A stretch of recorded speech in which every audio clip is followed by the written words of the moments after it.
We made this.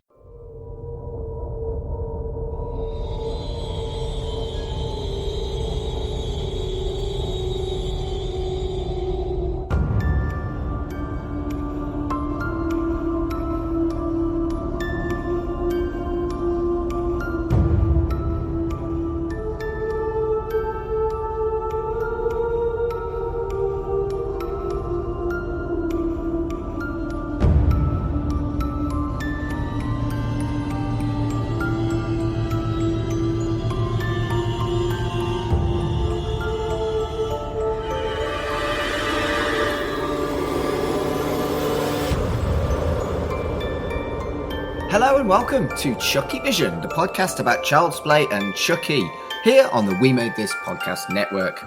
My name's Mark Adams and I am your host today, and with me, as always, is my co-host Dev Elson. Hello, Dev. Hello! Dev, we've had the good news that Chucky Series 3 is happening, and while we're waiting for it, you and I are doing Chucky adjacent stuff. And we had a little vote last Christmas about what people would like us to cover during these Chucky adjacent episodes. And this is the first one of those episodes that we're doing. Do you want to tell everyone what we're doing? We are doing the 1991 Dolly Dearest.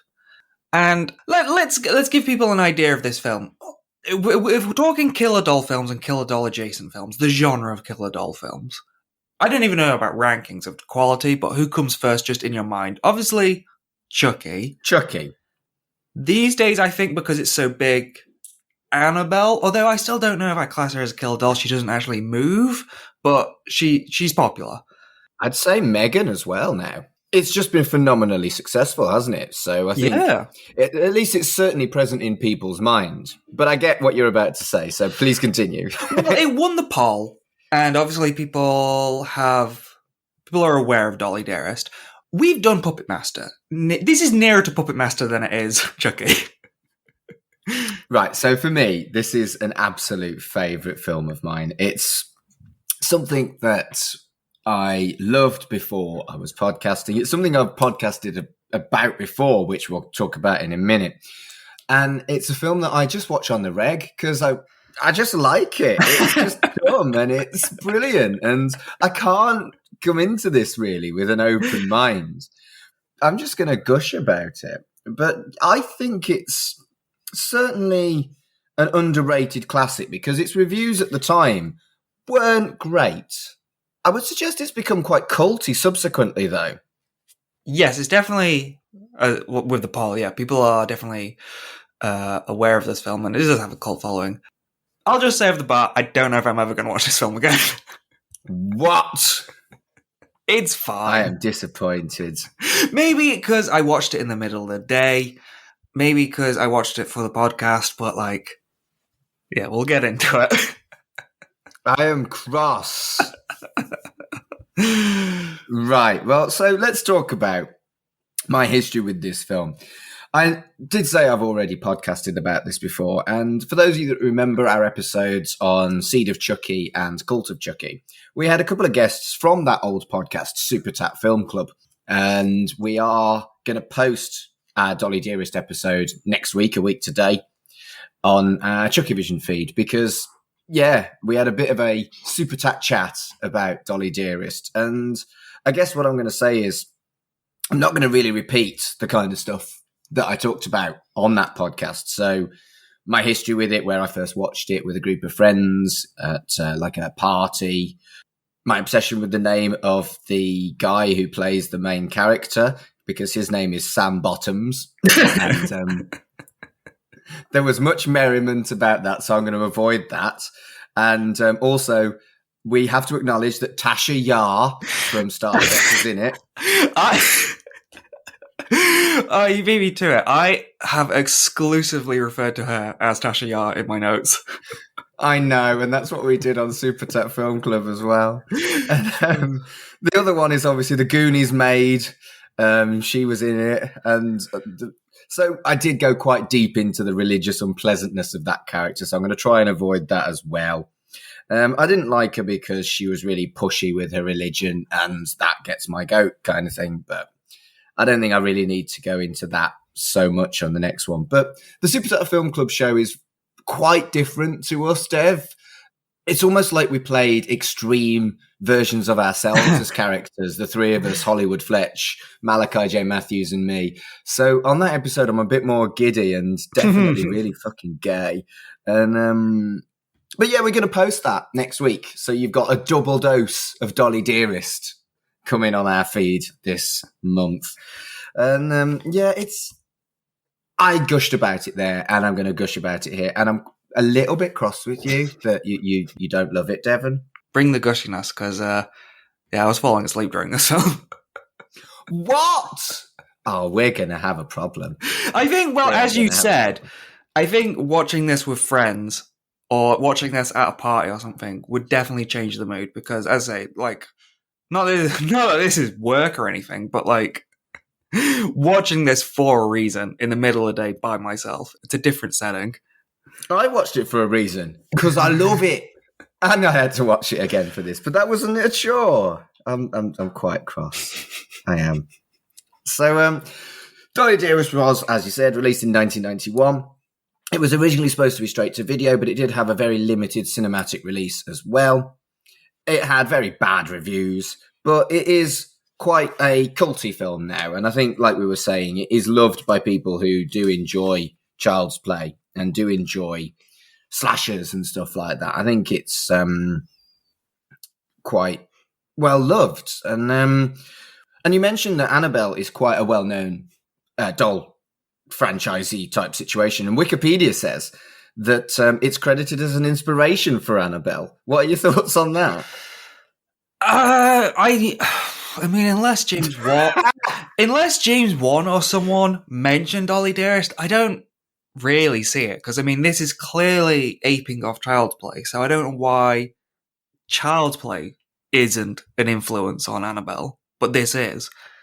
Yeah, I mean, I haven't seen Annabelle, so I can't really give you an opinion, and I think we're going to look at Annabelle at some point soon.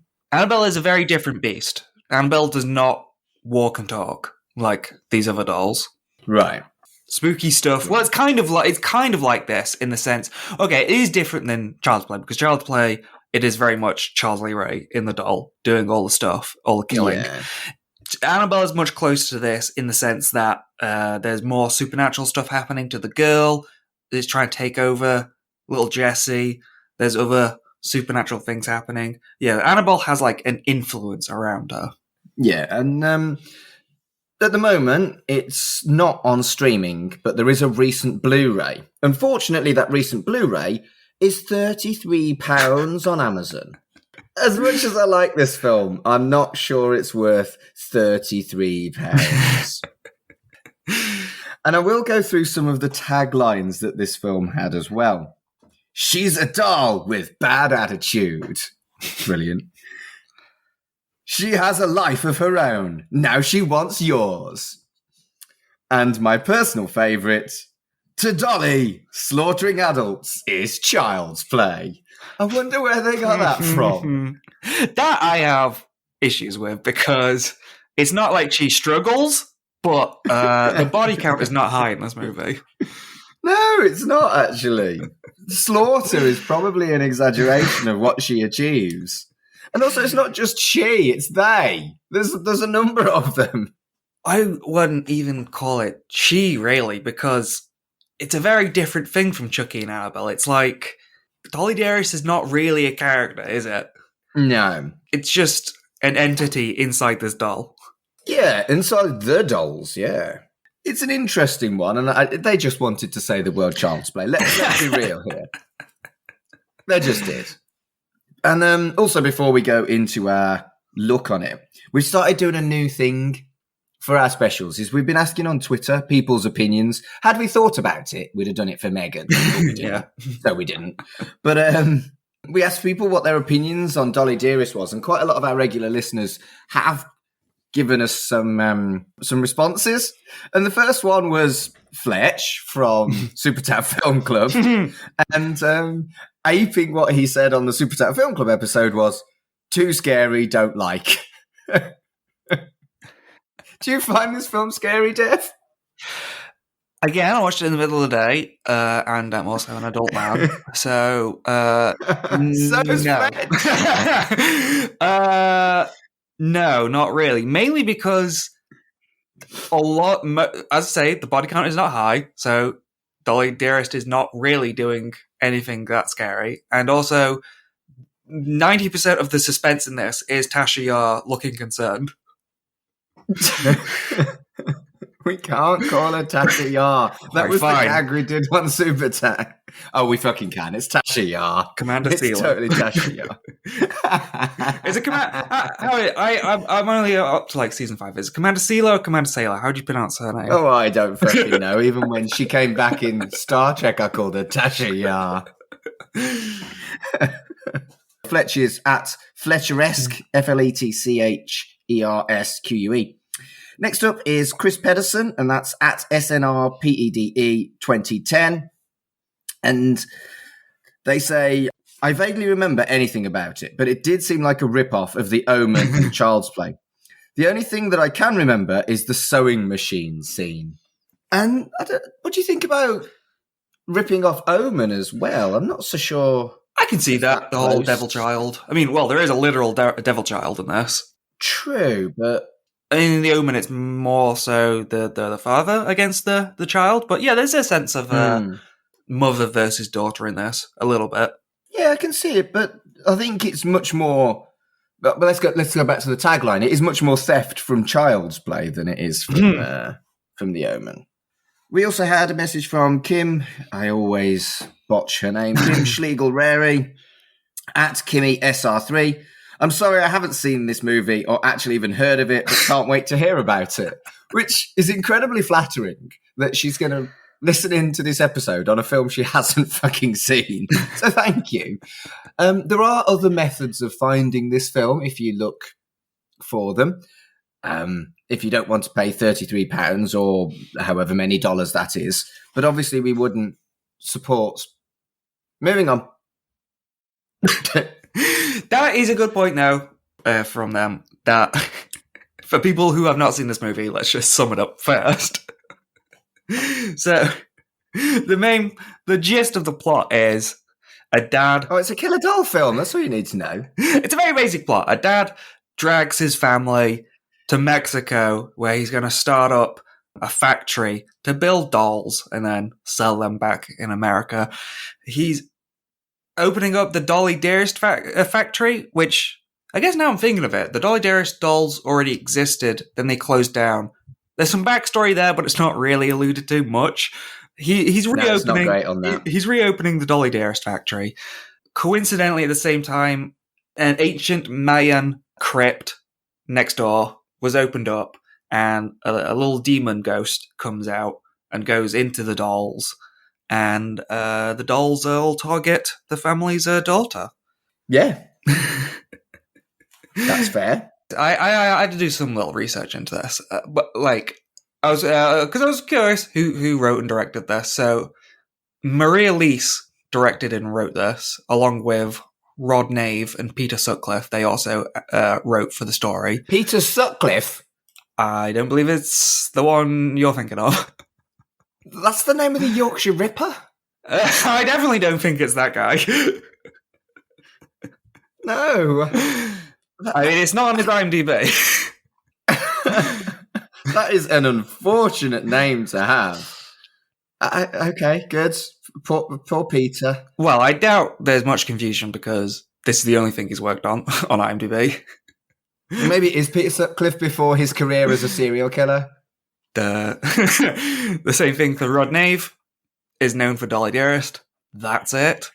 And then Maria Leese, mainly, I believe this is the only film she's directed. And before that, she was the script supervisor for a bunch of softcore porn films.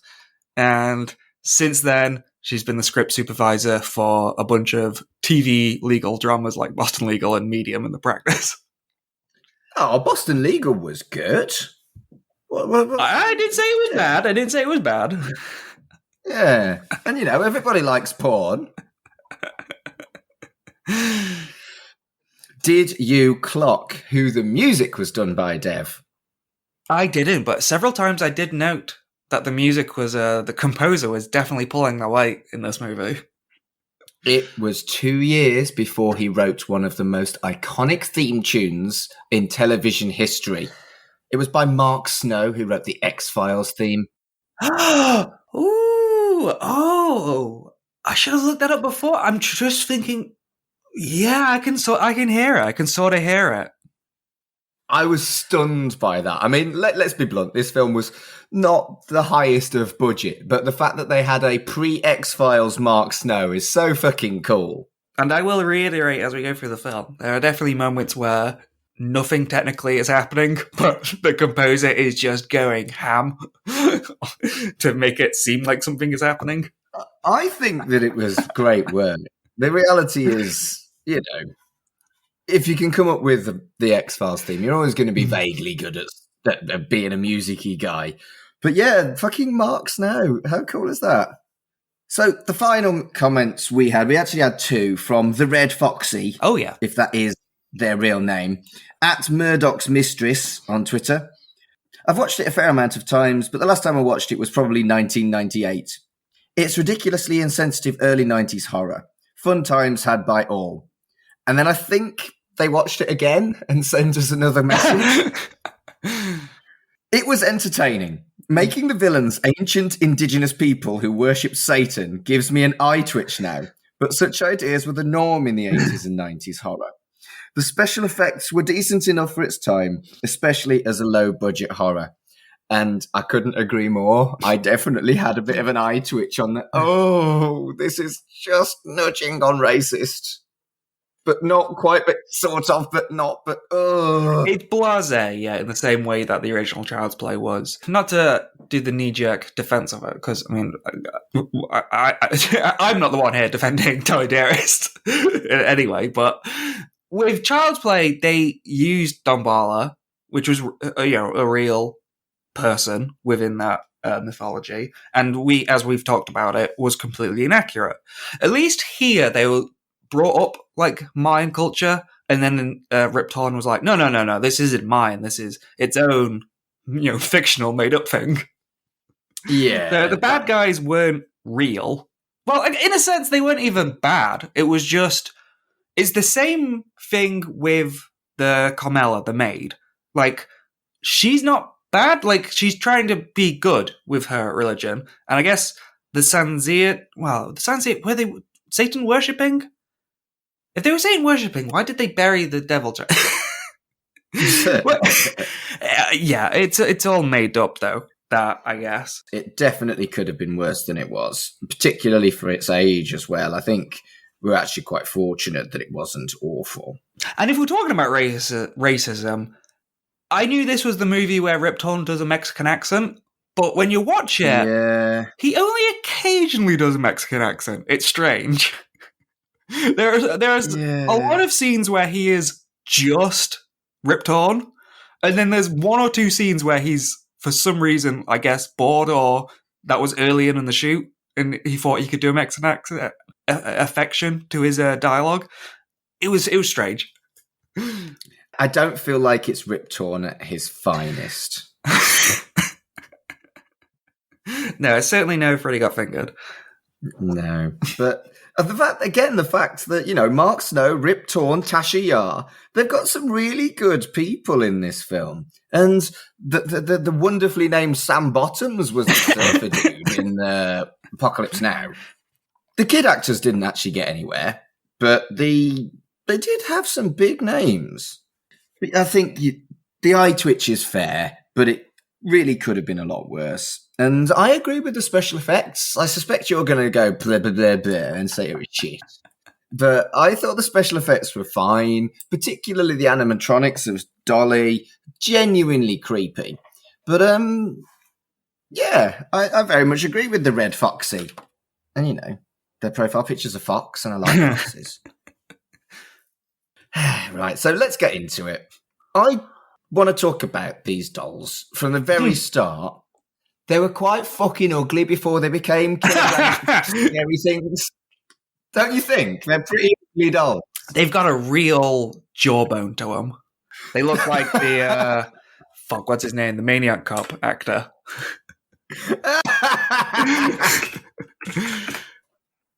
They look like Robert Zadar. Wow.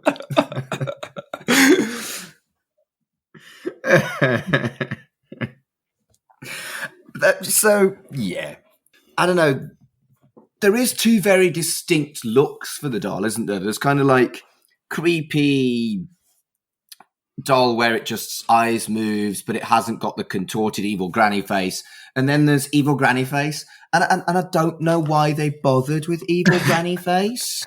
Yeah, you can really tell how influenced this is from Child's Play 1, because the sequels of Child's Play drop that whole angle of Chucky becoming more like Charles. And you can tell this film was doing the same thing with the doll getting uglier near the end. Yeah, I think you're right that it's... Again, I don't want to say plagiarized. Inspired by Child's Play. If I didn't like this film, I'd say it was plagiarized. But it's inspired by Child's Play. Well, yeah, I mean, I guess in terms of quality is where the differences lie.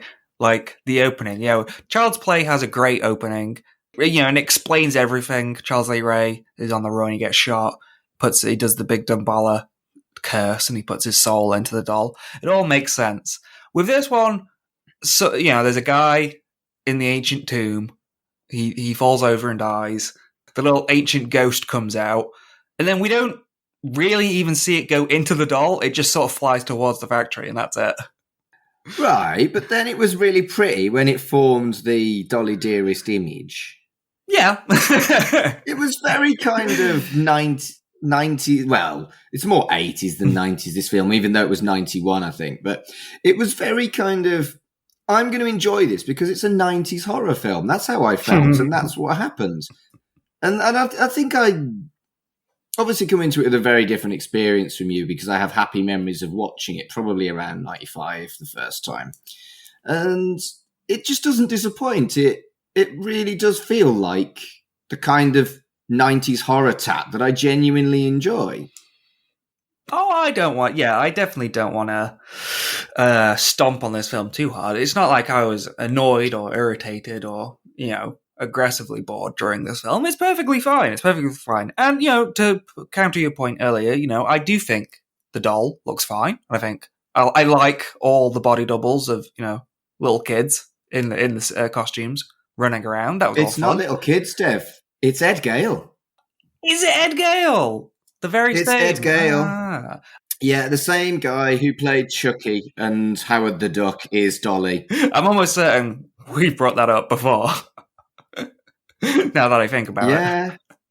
Yeah, it's Ed Gale. And I think it's brilliant that basically this is a shocking rival and plagiarization of Child's Play. And he's like, fuck it, I'll do it anyway. And I think, why the fuck not? Got to earn that dollar. Exactly. He's not, he is on screen, but he's not on screen. So, get paid. No. He's put himself into a lucrative niche here. Yeah, definitely. And he's playing on it. Good for him. Yeah, so Chucky and Dolly are played by the same guy. Does that make this kind of queer in as much as it's a bit trans because he's playing a woman? No, I think I'm clutching at straws. I'm sorry. It's certainly not as queer as Chucky.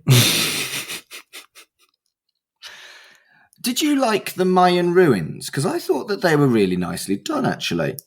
That was quite nice, yeah. There's not much in the way of set dressing for the rest of the film. It's all quite basic. So it definitely seems like that's fair. They definitely put some effort into this little Mayan ruin. As small as it is, and I don't think anyone even goes in there, but it does look very nice. The skulls, the ornate designs, the crypt itself. Yeah, it's very cool. Yeah, and I think it is a contrast to the house and the factory. It's a nice set, and I know you're going to take the piss out of the factory, but I think it is worth noting that some of it is really well done. And again, it does feel like they probably spent quite a lot of their budget on Rip Torn, Ed Gale, Mark Snow, and this set, and then they kind of ran out a bit. Yeah, we never actually see anyone build a doll in this factory. No. Also, I don't know how this business I don't know the scale of this business. It looks really small. Yeah. And it's a very 90s inspired thing, isn't it? Buy something in Mexico and make your fortune. It does feel like the premise is so basic. But do you need it to be anything other than basic in a horror film? With the writing, yeah, it's with Megan, the writing's on the wall, like the satire and what it's poking fun of is very evident.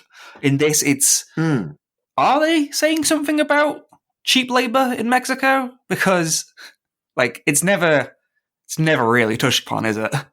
Other than I guess being there. Yeah, I think it would be a lot more satirical and darker were this remade with a modern take, I think. But definitely, I can imagine modern readings into this, given that I think the only people who die are people from there. Yeah, I don't think any white people die in this. I hadn't clocked that. Shit, you are right. Ugh, that's not ideal, is it?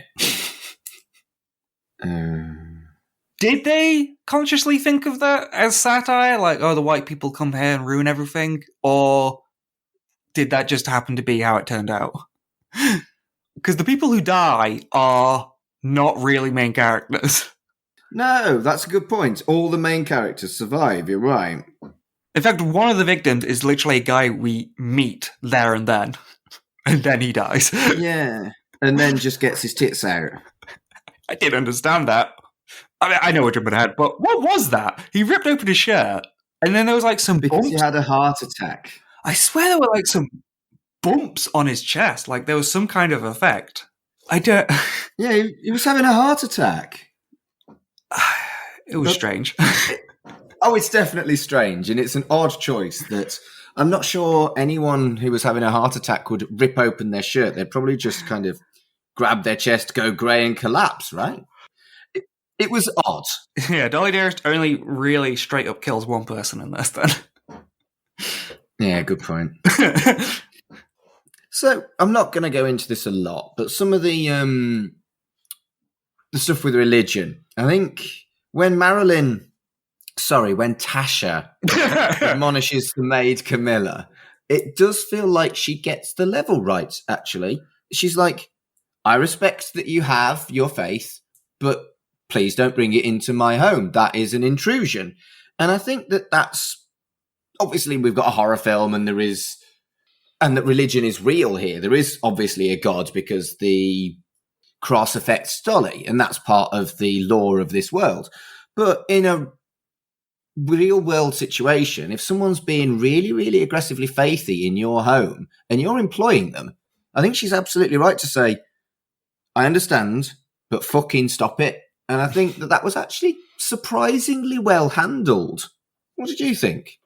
It was. I think her approach was definitely well handled. I think generally, as you already said then, generally with these films, if we, the audience, know that the magic, or I guess religion, is real, then I'm fine with it. It's like, she didn't really put up it's weird because she really believed in it, Carmela, but then she wasn't like, no, you don't understand, this is real. Like, I'm actually trying to help you. Yeah, and obviously, because it's a horror film where, in inverted commas, religion is real, it is kind of weirdly muddy waters, but it did feel like they put some thought into how to sensitively admonish a overly religious-y type character. Yeah, it's a strange one there, because I took that specific scene as Carmela was going to leave, but then she actually does just sort of tone it down and keeps working there until she dies. Yeah. Which, I guess, in a way, shows that she respects her employer, even though she thinks she's making a mistake. Yeah, and, God bless her, she is looking out for the kid. She goes out, tries to bring Jesse back in during the storm. Yeah, and I think she is actually quite a good maid.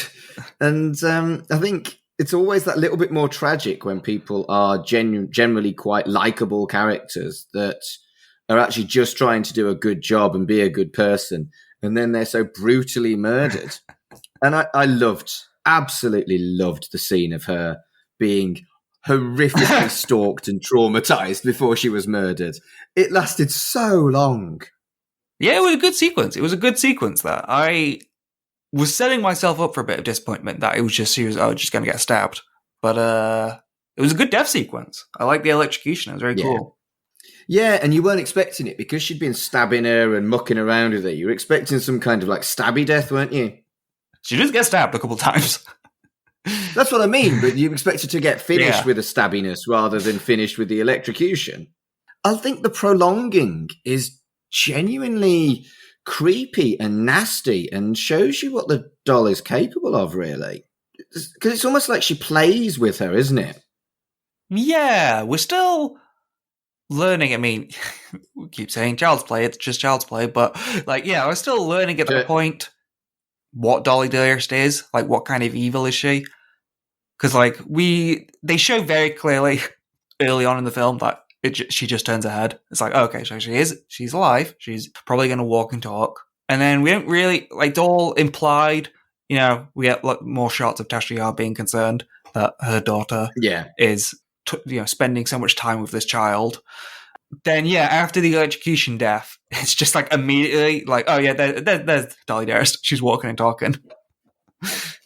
Yeah, but this is the first kind of real look that we get at evil granny face Dolly, isn't it? And it is, I think it's quite scary that you've had this kind of like relatively ugly but mundane doll, and then suddenly there's this fucking monster granny for seemingly no reason.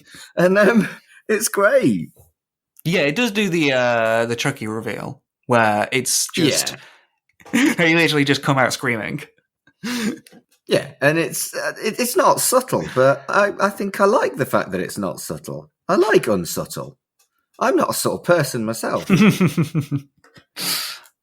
It's fun. I think it's really fun. This was one of the first moments where I noted that the composer Mark Snow was really earning their paycheck. Just during that whole stalking sequence in the basement, just that soundtrack really going hard, just like the It was so bombastic. Yeah, I agree. It is fun, and I do think that it really does help the soundtrack. It really is clearly, like you said before, one of the better elements of this film. So I'm going to go through the actors because I think, Denise Crosby's acting is fine. The kids' acting is fine. Rip Torn is good value. Sam Bottoms has a good name. Would you agree that that's a fair assessment of the acting ability in this film? Yeah, Denise Crosby. I like Denise Crosby in Pet Sematary. I think she's fun in that. Yes. She doesn't have a lot to work with this. There's a moment. No. There's a moment where the kid Jesse, like, very insincerely turns like to. Because, she's saying, like, oh, fuck you, Mum, I want to hang out with my new friend. And then there's a moment where she's like, I'm sorry, Mummy, I love you. And then, like, I can't... And then the way Denise Crosby reacts, she's like, I love you too. It's like, are you saying it as sincere as she is? I can't tell if you're pretending or not, or if this is just the acting. I think to some extent it's kind of portraying the fact that she's desperate to believe the kid, but she's not sure that she does. Does that make sense? Maybe, yeah. Or maybe I'm just trying to defend this film. I think she's significantly better value than the well-named Sam Bottoms. Oh, yeah. Mention his name is Sam Bottoms. It's this weird thing is because this film is trying to be Megan in the sense with the whole the mother-daughter thing. But then the father and the brother, the son, they're just there and they really come and go in the story. Yeah. The son isn't the best actor either. No, he was really pushing himself into the story when he goes down to that crypt and he's just like, I'm going to be your new assistant. I thought he looked a little bit like the oh my god guy from Troll 2, and I looked it up. It's not the same guy, unfortunately. I thought it was like a young version of oh my god. It's not him. But I amused myself by looking it up. So I just think this film, it's never going to be a classic. It was never going to be well received. But I do think that the bad reviews are unfair. It's a lot of fun, and there's a lot to like about it. Yeah. It is quite tropey, though, isn't it? There's a lot of stuff like, there's like the cat distraction when there's a jump scare. There isn't much by way of original ideas in this, is there? I don't mind it being tropey at all. I think it's more a case of this is different than like the final product, the enjoyment of it. But I find the script is very underbaked at times. That's probably fair. Like a lot of things just happen, really, for the sake of it. Like I'm skipping all about, but like the finale when Tasha Yar finally confronts Dolly Dearest in her weird old granny face.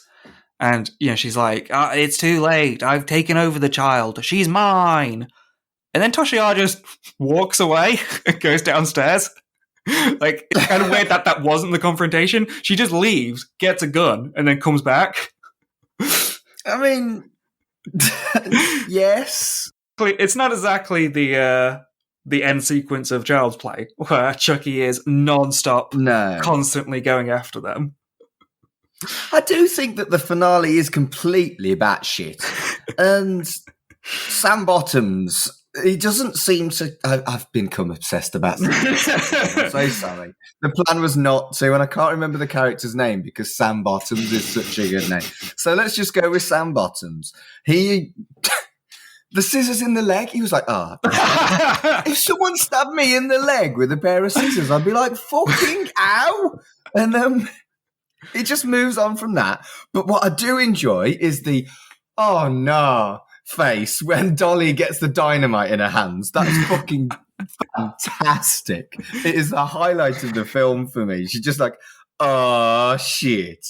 Boom. And then the factory is made of explodium. And we all know how much I love explodium in films. I just can't get enough of explodey shit. And then it's over now. No teaser. No potential Dolly survived. We don't need to worry about a sequel. We're not confident about a sequel enough to have a little bit of a teaser at the end. We were so tropey up until this point, but we're not going to do that horror trope, yo. The finale is completely batshit. Yeah, I need to break this down because it's just one long sequence of just, okay. Batshittery. Like, yeah, the house climax, when it was kind of interesting that it wasn't just Dolly Dearest with a knife. Like the girl turns evil for a bit. She's fighting the mother head on. That's interesting. Yeah, the play with this bitch line with the kid with the shotgun, blasting her through the door. And you said that there was poor dialogue in this film. That was great. Play with this bitch is the best line. That is as good as, this is my rifle, this is my gun, this is for shooting, this is for fun. And that's why Child's Play 3 isn't a shit film. Okay, there is some good dialogue. There's some good dialogue around this sequence. I'll just point out. I really love Tasha Yar's delivery of, I have a daughter at home who's being controlled by a fucking doll. she really delivered that line. Because that's how you'd react if your daughter was being controlled by a fucking doll. You'd be like, what the fuck is going on with my life? I need to sort my daughter out. She's being controlled by a doll. And then I also really love Rip Torn's revelation of the devil child being real when he opens the crypt. Oh my god, it's true. What have I done? And he just runs away. But yeah, that's true, actually. The character's just like, fuck this, I'm a gone. But yeah, so after the little house finale, then it's just a long series of just things happening. Like Tasha Yar and Sam Bottoms reunite, the whole family's together, and they both know now that the doll is evil, and they're just like, yeah, the doll's evil. And Rip Torn shows up, and even though he's just been like, I guess, the backstory guy so far, the archaeologist, suddenly he's like chomping a cigar with a box full of dynamite, and he's like, we're gonna blow the fuck out of this factory. Let's get them all. Yeah, why the fuck not? And as you say, the dynamite, I didn't really know what was going on in this sequence, because they're going in, throwing the dynamite, not much of a plan. They say something about how the wick is only like 1 minute, but then their plan is just to run around throwing lit dynamite. It's a very simple solution. It's just blow it the fuck up. And then it gets weird because then the dolls start running around and they're quite easily putting it all out. Like they throw water on one, they just pull the fuse out of one, and it's like, they're gonna have to think of some new plan. They're gonna have to do something different. But no, one of the dynamite goes off, and then it worked. It just kills them all. That's what you want. Good. I thought then. I mean, I was thinking this before they were doing the plan. I was like, well, the demon came from the crypt, and if I know anything from like Supernatural, then you've got to salt and burn the body to kill the spirit. So you've got to do something with the crypt. So I thought it was like, they're going to blow it all up, but then like, I don't know, the girl is still possessed or something. It's not over. And then, then the boy is like, don't worry, I've got it. And then he goes and runs and blows up the crypt. But for some reason, they throw that in the middle of the factory bit. The kid just randomly goes, I'm going to blow up the crypt. And he does it. Yeah, good. Well done. So then, as you say, everything blows up. Dolly Dearest is gone, and then the movie just ends. It's brilliant. I think it's great. It's nice and simple. Who needs to muck about with this shit? And everyone has a nice time. Evil doll, fun times, good. What's wrong with you? This is a great film. No, I do think there's some really, really fantastic moments. Like we said, play with this bitch. But also, the evil doll cackling in the chair like a Bond villain was fucking brilliant. And the expressions on the face are genuinely creepy as fuck. The evil tongue is iconic. Oh, yeah. I don't know why we haven't talked about the evil tongue. It's like, does she want to have sex with this boy? Or what's she going to do with it? The tongue does nothing again. She just kind of gets all licky behind this kid's back. And then that's it. And it's like, I don't understand why, but I love it. It's iconic. Yeah, I mean, it's hard to segue into that because it has nothing to do with anything. But no, I like that. I realized I'd definitely seen that before. And that was, it's a great little visual. Evil licky tongue. And there's occasionally good visuals in it, like, when the Carmela is downstairs and like she falls down the stairs and then that little glass eye rolls up to her. And that's cool. Yeah, that's really nice. It's just a great film. Everything about it's brilliant. I don't understand why anyone would ever say it's not. And, the sewing machine hand, fantastic, nasty, gruesome shit. And, if you're into that, the guy just randomly tearing his shirt open, that's kind of hot, right? He seemed cool. He was making burritos at work for some reason. Yeah. Yeah, I mean, who doesn't want a burrito at work? You're at work. Well, yeah, but work is over. I don't know why he didn't go home first. I just love this film. I could watch this on the reg, and I kind of do. It's just so much fun. I'm sure if I watched it again, it would probably be more entertaining. I don't know, the first time seeing it, it's just like, people voted for it. People talk about this film. It's a fairly, it's definitely like a B or C movie, but it's well known within the killer doll subgenre. And I don't know, I expected maybe a little bit more. It's just very, as you say, tropey. It's by the numbers, I guess. But it's it is good for what it is. If I am going to criticise it, I think you're right that it is tropey. There are very few original ideas, but the stuff in it that is interesting is, like I say, I did get excited about the licky tongue and the evil Bond villain and the granny face for no reason. And I just think there's a lot to like about this film. Who needs a convoluted plot? Who needs huge amounts of special effects and shit? I just think it's fun. I mean, it wasn't not fun. I mean, I know I said it was bored, but like, it's like a clean 90 minutes. It's not really a drag. No. Is there anything else you wanted to talk about with this film? Because I basically sat here and gushed for quite a while now. I don't know. I think I've done my main notes. I do see on IMDb it's listed as as well as a horror. It's listed as a comedy. And I think that is, I don't know, maybe added to it by the audience. It's not really Yeah, I comedy, don't is see it? that. I think it's one of those films that people might watch, like a horror film that they watch that's unintentionally funny, but I don't think Yeah. that's fair either.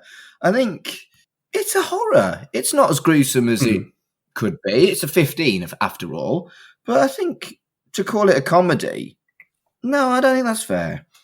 No, there was one thing that set me up thinking it was going to be more funny than it was. When they're on the plane at the start, they introduced the boy, and he's reading a book called "Why Bad Things Happen to Good Kids," and I was like, "Oh, that's a little nice little joke that obvious foreshadowing something bad is going to happen to them." But then, No, it doesn't really. yeah, that little clever sight gag is just kind of an anomaly from the rest of the film. Yeah. And nothing particularly bad happens to him, really, in comparison to dead maid and dead guy and traumatized kid and mum. Yeah, I guess he probably is a little traumatized. He found the dead guy. Oh, that is true. He did find a dead guy. That is quite traumatizing. Good point, Rob. I wouldn't like to do that. So that was our fun little look at Dolly Dearest. I think I would heartily recommend this film if you haven't watched it. And it is just a fun 90s B-movie horror, straight-to-video type sitch. What do you expect from that kind of film? Have you got any final thoughts on the film, Dev? I would say, despite my, I guess, overall underwhelmness. Despite my underwhelming, despite my overall underwhelming reaction to it, if there was a Dolly Dearest 2, I would watch it. The same with Puppet Master. Puppet Master isn't a particularly great film, but there's sequels, so I'll watch them. And it's the same with Dolly Dearest. I would have watched Dolly Dearest 2 if it happened. Yeah, and I do think it's very sad that they clearly didn't think that they were going to get a sequel, because they didn't do we've got something interesting happening after all the good stuff happened, like most horror films do. It definitely seems like it's trapped in that obscurity of, Child's Play can get rebooted, Puppet Master could get rebooted. Puppet Master did kind of sort of get vaguely rebooted, but only in a way where they just reused footage. No, but there was a loose remake. Well, it wasn't anything. It wasn't anything like the first film, but it was a new continuity, so it was basically a reboot. And the same with Child's Play. But I think this is more of like a Megan case, where if someone wrote a remake of Dolly Dearest, the studio would think that they would make more money calling it something original rather than Dolly Dearest. Yeah, maybe you're right. But I find it bizarre that this film just really wasn't as well liked as I thought it might be. I could imagine a low-budget remake. There's been low-budget remake. I mean, the Puppet Master one wasn't huge, and there was a Leprechaun sequel, I believe. Yeah, it wasn't even a remake. It was like a legacy sequel that was quite low-budget, and... What, the one that was made by... No. That was a horrendous reboot. No, there was one afterwards. Was there? After Leprechaun in the Hood and Leprechaun in Space? Yeah, it was like 2018, 2017, something like that, a couple years ago. It wasn't Warwick Davis. Gosh. But it was very much in the spirit. It had the original guy. The guy from Pee-wee? Right. Pee-wee's Big Adventure. It had him from the first film. He came back as the same character. And it was very much in the vein of the first Leprechaun. It was all right. It was pretty good. I haven't even heard of that. The last one I thought was the one with Hornswoggle from the WWE. That was anything but Leprechaun, that film. That was just a little monster. I watched it because it had Hornswoggle, but it wasn't very good. Dear.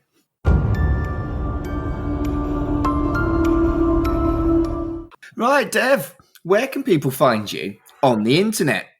People can find me at Absolute Travesty on Twitter. That's mainly where I am at. Keep an eye out. I was recently on the Creepy and Geeky podcast at Creepy and Geeky on Twitter and Instagram. That podcast does 2 movies at a time, double bills each episode, and they are going through the whole Friday the 13th franchise. So I was lucky enough to grab Part 7 and Part 8, New Blood and Jason Takes Manhattan. So that episode is out now. You can go listen to that if you want. Brilliant. If you're looking for me, I'm at Mark Adams HC on Twitter and Instagram. I'm really trying very hard to be better at Instagram, but I only really use it for my ceremonies work, so probably Twitter is your best bet. I'm babbling. I'm also on the Red Dwarf podcast, Shipwrecked and Comatose, which is recently hit the milestone of 100 episodes. So, have a look at that. And also, if you do like me talking about horror films, we are going to post it next week, but you can have a look at Super Tack Film Club, at Tack Club on Twitter. And all of these podcasts are wherever you found CHUCKYVISION. You can find them on your podcast provider of choice. So thank you very much for joining us for another episode of CHUCKYVISION. And until next time, play with this, bitch!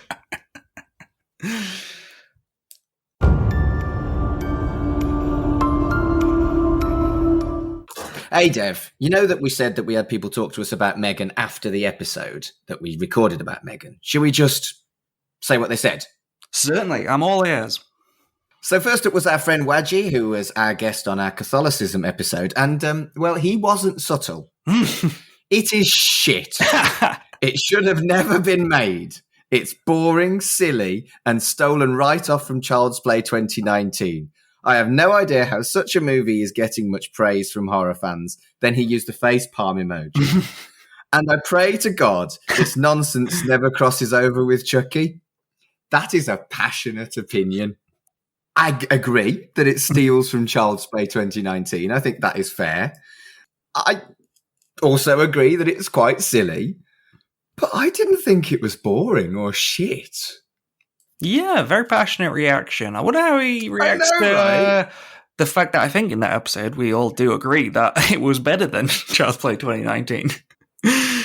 Yeah, and I think it's true that it does nick from Child's Play 2019. I think that is fair. And if it does nick quite as heavily as we said it does, is it fair to say that it's better? No, it is fair to say that it's better.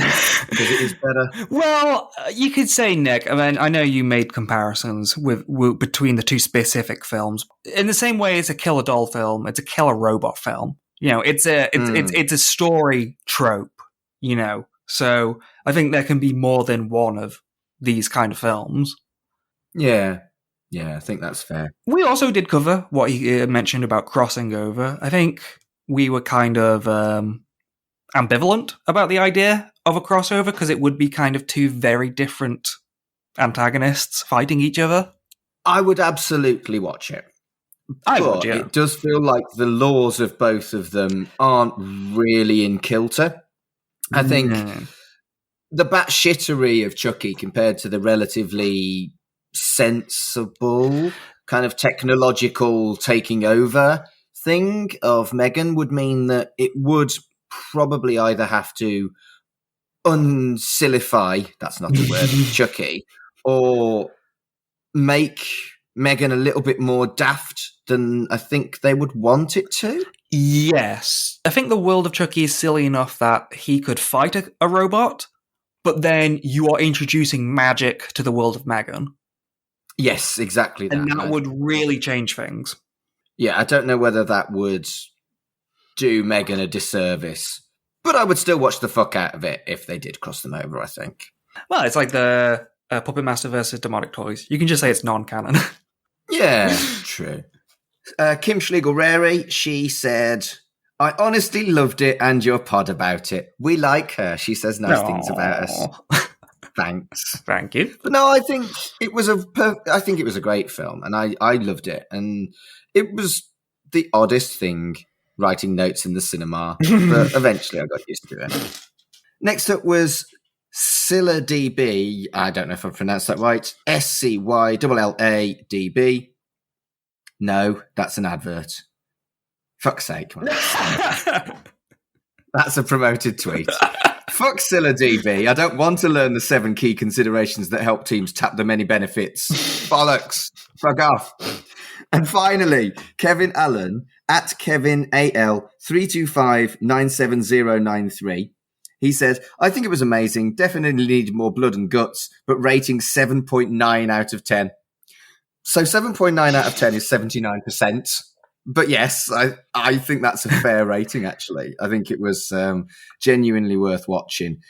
What do you think about the blood and guts? Do you think it would have benefited from being a super gory fest, like a Saw film or something like that? Or do you not think it mattered? I'm trying to remember now whether or not they are doing it or they are not doing it. They made a statement one way or the other that the Blu-ray, like the release, might have more blood in it, or it might not have more blood in it. I know that's a nothing statement. That is not helpful, Dev. But Blumhouse definitely addressed that after the film came out. So that is something that is coming up, with other audiences. Whether it needed more, I mean, more would have been fun, but then, I don't know. I don't know if it needed it, because we all enjoyed it. I guess blood would have just been, I don't know, an added bonus. Yeah, I would mirror that. I enjoyed it, but I think modern horror fans expect super gory. And even the Chucky TV series was much more gory than Megan. So I can definitely see why people might want it. I don't think it bothers me all that much, though. I'd like it if it was there, but not that arsed, I would say, I guess, with the promotion, I don't know if it would affect promotion. I think they were really proud of the script, and they were really proud of how it was shaping up. I do think maybe there was not a mandate, but a discussion, a fair discussion, with the director and the writer and stuff on, we're going to really promote the fuck out of this movie. We're going to get people dressed up as the Megan dolls, doing dances in public and stuff. But if it's a super hard 18, it's going to have loads of blood and guts, we probably couldn't promote it as much. I think they were probably quite wise, and they made a lot more money because it wasn't gory. I think there was some consideration into that. But I don't think it was Blumhouse are known for horror, so I don't think it was them stomping down on the creative choices. No. Right, thanks, folks. See you next month. Well, bye. See you next week, actually. Oh, yeah. Sort of, but no, not really. It's only going to be me introducing something that's already recorded. Bye. Bye. Want to play?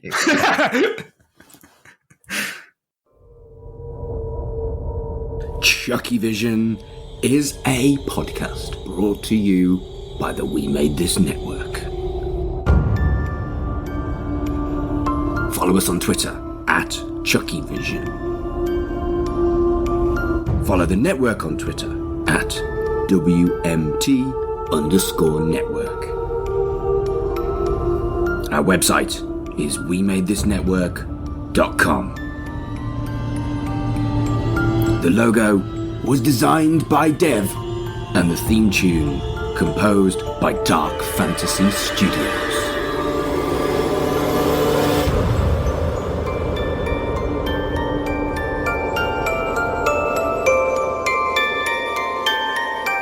Wanna play? If I asked you to think about Japanese movies, what do you picture? Anime, no doubt. You think of the beautifully rendered works of Studio Ghibli. Maybe you picture Godzilla and his coterie of city-ravaging kaiju. Perhaps you see Toshido Mifune wandering the countryside and armed with only his wit and his blade. And I know you're trying not to think about the pale-faced ghost with long hair and creepy noises. And maybe you're a fan of the exploitation type of cinema, where schoolgirls wield chainsaws and machine guns with abandon. My name's Perry Constantine. I'm an author and a teacher, and back when I was in college, I had the exact same image of Japanese films as you did. It was my love and interest in these movies that led me to move to Japan. Now, almost 20 years later, I'm still here, and teaching classes about Japanese film. What I've learned in that time is that Japanese movies are so much more diverse than just anime or kaiju or samurai. Sure, those movies are fun, but by exploring the wide range of Japanese cinema, there's so much we can learn about Japanese history, society, and culture. That's why I started Japan on Film. In each episode, I'm joined by a different guest to help me spotlight just some of these excellent movies.